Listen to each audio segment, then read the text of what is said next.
ముస్లింలకి మీరు ఇంక్లూడ్ చేశారు. ఎవరికి ఎంత శాతం ఆ రిపోర్ట్ బయట పెట్టమంటే దాని అర్థం ఏంటంటే ఎవరికి ఎంత శాతం కేటాయించారు రిపోర్ట్ బయట పెట్టండి అన్నది అర్థం.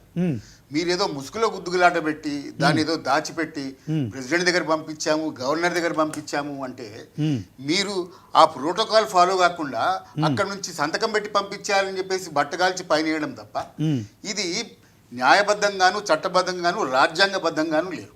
ఇప్పుడు ప్రెసిడెంట్ అన్నది రాజ్యాంగబద్ధమైనటువంటి పదవి, అట్లాగే గవర్నర్ కూడా రాజ్యాంగబద్ధమైనటువంటి పదవి. రాజ్యాంగబద్ధంగా లేకుండా మీరు పంపించి వాళ్ళు చేయటం లేదు అంటే ఇప్పుడు ఆర్డినెన్స్ ఇప్పుడు మీరు ఇంతకుముందు మా డాక్టర్ వినయ్ గారు చెప్పారు ముగ్గురికి ఇచ్చాము, దాని తర్వాత సార్ ఎంత పర్సెంట్ 42% ఫాలో అయినారా Congress party? Number 1. Corporation chairman Revanth Reddy గారి చైర్మన్ చేతిలో ఉంది కదా సార్. రేవంత్ రెడ్డి గారి చేతిలో ఉన్న దాంట్లో కార్పొరేషన్ దాంట్లో కనీసం 42% వచ్చిందా, 30% వచ్చిందా, 25% వచ్చిందా? మరి ఎక్కడ మిమ్మల్ని నమ్మాలి, ప్రజలు ఎక్కడ నమ్మాలి? మీ దగ్గరనే చిత్తశుద్ధి లేదు, ఢిల్లీకి పోయి మీరు అక్కడ ఏదో ధర్నా చేస్తామంటే ఎక్కడ న్యాయం ఇది? ఇంకో మాట నేను ఏం చెప్తున్నానంటే మీరు బీసీల దగ్గర నుంచి ఒక చంక్ తీసుకుపోయి రిలీజియస్ రిజర్వేషన్ ఇస్తామంటున్నారు. ఎంతమంది బీసీలు మీరు కన్విన్స్ చేశారు? మీ దగ్గర నుంచి మీ ఉన్న కోటాల నుంచి తీసి ముస్లింలకు ఇస్తామంటున్నారు. మరి బీసీలు ఒప్పుకోవాలన్నా వద్దా? ఒక 2 కులాల మధ్యలో చిచ్చు జరిగితే, మాదిగల మధ్య చిచ్చు జరిగితే 40 సంవత్సరాల పోరాటం జరిగింది. ఇప్పుడు అత్యధిక శాతం ఉన్నటువంటి బీసీల దాంట్లో ఇదేదో మీరు గొంగళ్ళు వేసి ఎంటికలు ఏరుకోమన్నట్టుగా ఉంది, కానీ దాన్ని మీరు న్యాయబద్ధంగా చట్టబద్ధంగా క్లారిటీగా చేసినటువంటి లేదు. రిపోర్ట్ బయట పెట్టచ్చు కదా, ఆర్డినెన్స్ తీసుకొస్తే ఏం లాభం? పవన్ గారు విన్నారు కదా బీజేపీ నాయకులు డాక్టర్ వంశతల్లి గారు ఏం మాట్లాడారు. సో ఆయన ఏమంటాడంటే దీనికి చట్టబద్ధత లేదు అని చెప్తున్నారు. మరి ఆ బీజేపీ వర్షన్ అట్లుంది. కాంగ్రెస్ వాళ్ళు సమాధానం చెప్పాలండి, సమాధానం చెప్పాల్సిన ఆయనే పేషెంట్లు వచ్చిన అంటే ఇప్పుడు బీసీల విషయంలో బీఆర్ఎస్ కు బీజేపీకి బాధ్యత లేదా అని ఆయన ప్రశ్నించారు. దాని విషయంలో నేను అడుగుతున్నాను, మీరు 10 ఏళ్ళ అధికారంలో ఉన్నారు కదా బీఆర్ఎస్ పార్టీ, అప్పుడు ఎందుకు గుర్తుకు రాలేదు? ఇప్పుడు బీసీల మీద మీకు ఎందుకు ప్రేమ కలుగుతోంది? అటు తెలంగాణ జాగృతి పేరుతో కవిత గారు కార్యక్రమాలు చేస్తున్నారు. ఎట్ ద సేమ్ టైం 8వ తేదీన మీరు కూడా బీసీ భారీ బహిరంగ సభకు కూడా ఏర్పాట్లు చేస్తున్నారు. చెప్పండి. మాకు కూడా బీసీల మీద ప్రేమ ఉన్నది, బీసీల మీద చిత్తశుద్ధి ఉన్నది కాబట్టే ప్రతి ఒక్క కుల సంఘాలను, కుల వర్గాలను, ప్రతి ఒక్క దాన్ని ప్రోత్సాహాలు అందించిండ్రు బాబు కేసీఆర్ గారు. 50% 42% రిజర్వేషన్ తీసుకురావడానికి, 50% రిజర్వేషన్ తీసుకురావడానికి ఆయన కృషి చేసిండ్రు. కానీ ఏం జరిగిందో అందరికీ తెలుసు. స్వప్నారెడ్డి, గోపాల్ రెడ్డి అనే కాంగ్రెస్ వాళ్ళు అది కేసు వేయడం వల్ల ఎలక్షన్స్ పెట్టాలి అని చెప్పడం వల్ల అది అక్కడికి అయిపోయింది. మళ్ళీ వీళ్ళు అధికారంలోకి వచ్చిండ్రు. వీళ్ళు చేయాల్సింది ఇప్పుడు హామీ ఇచ్చింది కాంగ్రెస్ వాళ్ళు, చేయాల్సింది కాంగ్రెస్ వాళ్ళు. అప్పుడు మోడీ గారి దగ్గరికి పోతాము, అక్కడికి పోతాము, ఇక్కడికి పోతాము, ఆర్డినెన్స్ తీసుకురావాలి, ఈ ఆర్డినెన్స్ తీసుకురావాలి అని చెప్పలేదు కదా అండి రేవంత్ రెడ్డి గారు. బీసీ ముఖ్యమంత్రిని తీసుకొచ్చిండ్రు, మన పక్క రాష్ట్ర ముఖ్యమంత్రిని తీసుకొచ్చి ఎటు పోయినా అక్కడ సూర్యుడు ఇక్కడ మొలిచినా, ఇక్కడ సూర్యుడు అక్కడ మొలిచినా బీసీలకు 6 నెలలలో 42% రిజర్వేషన్ ఇస్తామని చెప్పారు. మరి ఏమైంది వాళ్ళ చిత్తశుద్ధి? ఏమైంది? 20 నెలలు కావస్తుంది. 20 నెలల వరకు 6 నెలలు అయిపోయింది, 6 నెలలు గడువు కూడా ముగిసిపోయింది, ఇప్పటి వరకు చేయలేదు.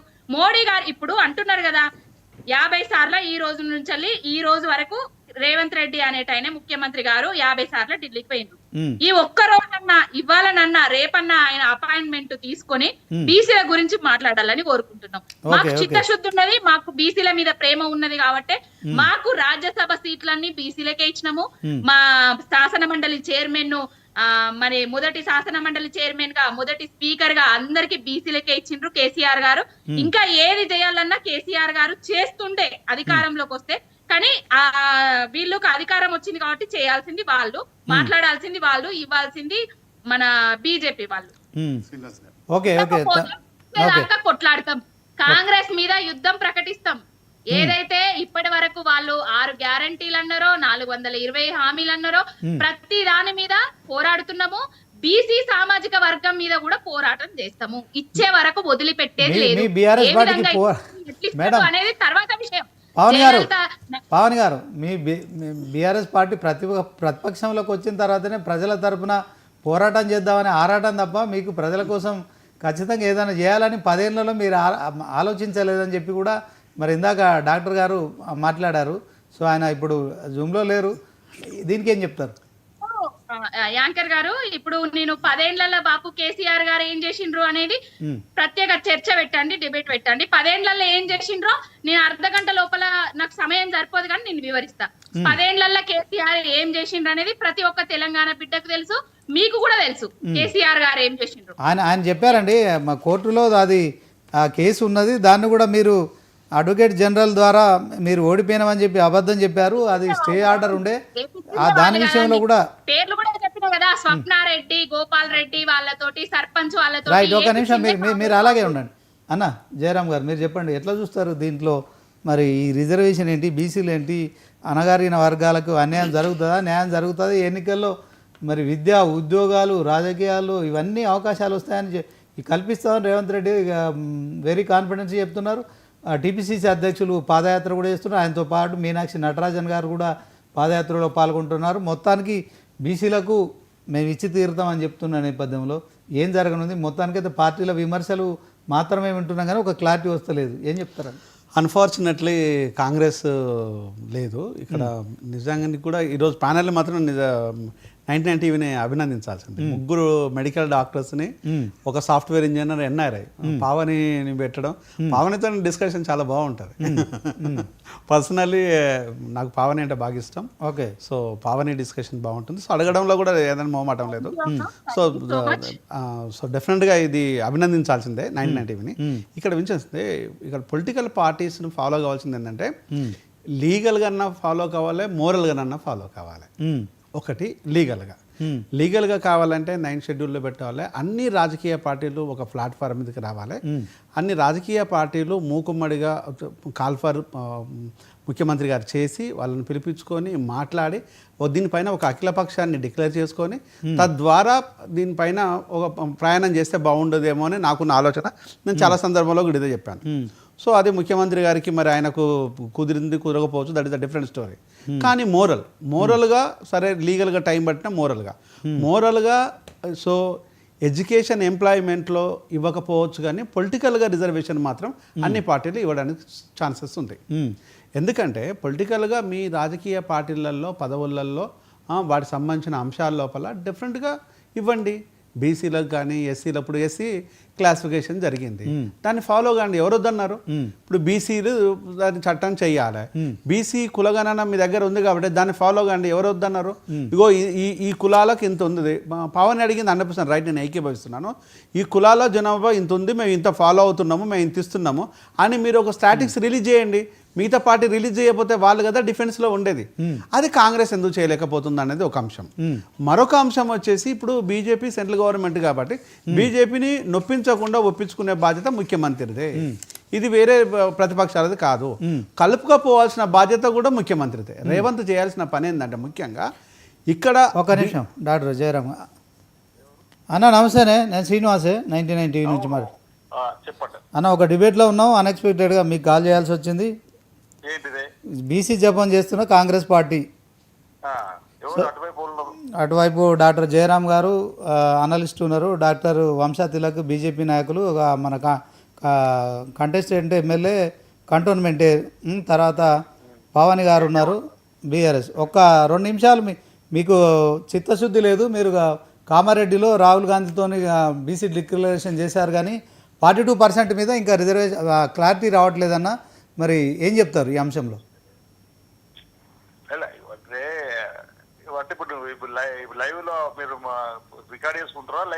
లైవ్ అన్న, లైవ్ నడుస్తుంది, డిబేట్ లైవ్ నడుస్తుంది అన్న. ప్రశ్నకు సమానం అడుగుతారా నన్ను? అన్న అరే మా సిద్ధుని శంకిస్తున్నట్టుగా అర్థమే లేనటువంటి మాట.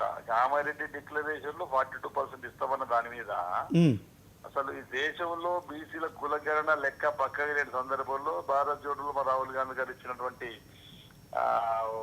ఏదైతే డిమాండ్ ఈ దేశ జనాభాతో పాటు కులగణన జరగాలని చెప్పని దాన్ని అందిపుచ్చుకుని మా రేవంత్ రెడ్డి గారు బీసీ బిడ్డ కాకున్నప్పటికీ ఈరోజు కులగణన జరిపినాము. 56 రోజులు మొదటి దశ, రెండో దశ 10 రోజులు. ఈరోజు 56.37% ఉందని తేలిన తర్వాత చట్టసభలో 42%. ఈరోజు కేవలం రాజకీయ రిజర్వేషన్ కాదు, విద్య ఉద్యోగాలకు కూడా ఇవ్వాలని చెప్పి 2 బిల్లులు మేము ఆమోదింపజేసి పొన్నం ప్రభు గారు బీసీ సంక్షేమ శాఖ మంత్రిగా ప్రతిపాదిస్తే నేను బలపరిచిన ఓ బీసీ బిడ్డగా. ఈరోజు అంతేకాకుండా 2018 పంచాయతీరాజ్ చట్టాన్ని కూడా సవరించే దానిలో కేబినెట్ ఆమోదం పొందింపజేసి ముందుకు తీసుకొని పోతే గవర్నర్ గారి దగ్గర నుంచి అది కేంద్ర హోంశాఖ దగ్గరకు లేదా రాష్ట్రపతి దగ్గరకు వెళ్ళిందని వింటున్నాము.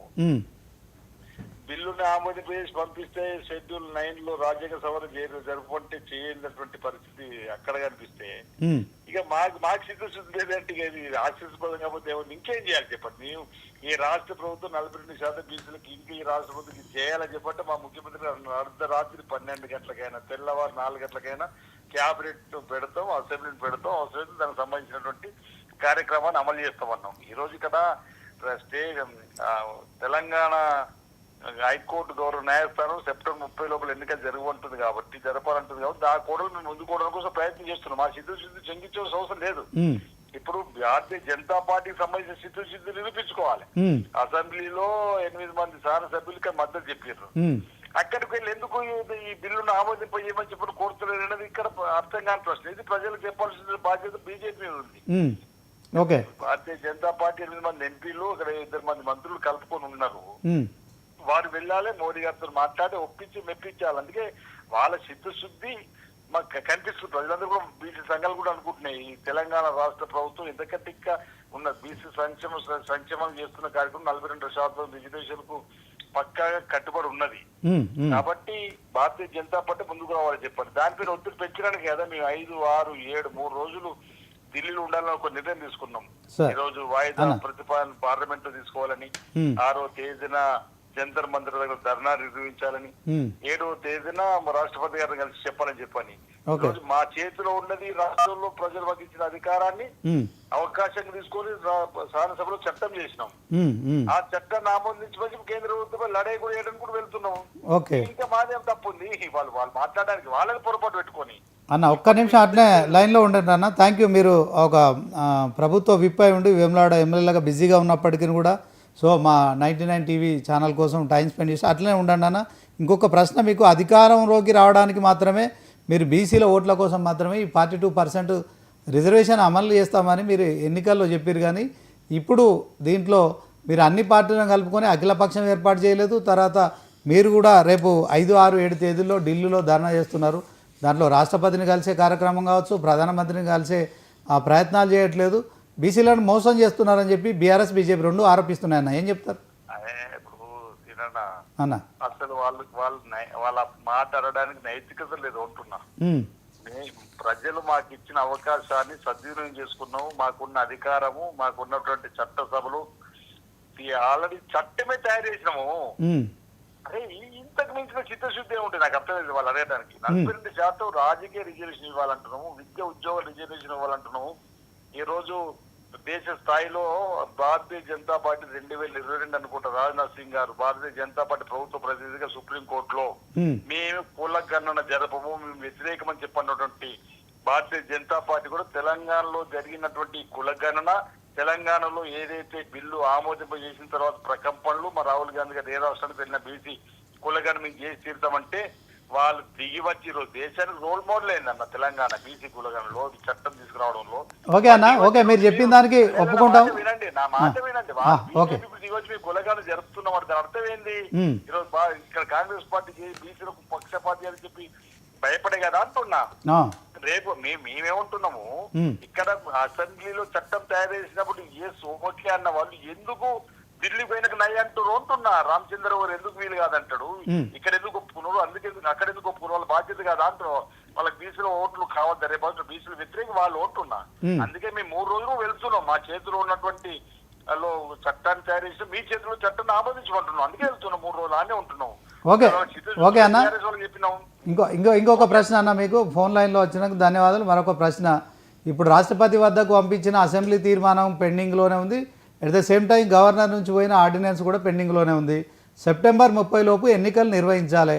కాంగ్రెస్ ఏం చేస్తుంది మరి? అక్కడ నుంచి రాకుంటే మీరు ఎట్లా చేస్తారు? మీదే అంటే మీ బీసీ బిడ్డగా 42%తోనే రాజకీయ రిజర్వేషన్ ముందుకు పోతాం ఆశించడం తప్పలేదు, ప్రయత్నించడం తప్పలేదు కదన్న. వాళ్ళ సహకారం అందుతుందా లేదనేది కాలం చెప్పాలి, ప్రజలు చెప్తారు. తర్వాత వాళ్ళు సహకరించకపోతే వాళ్ళకి తగిన దీంట్లో సమాధానం ప్రజలు ఇస్తారు. మేమైతే 42% రిజర్వేషన్ తోనే ఎన్నికలు పోవాలని చెప్పి గుర్తు చేద్దాం ముందుకు పోతా ఉన్నాం. సెప్టెంబర్ 30 లోపు అది అయిపోతుందా?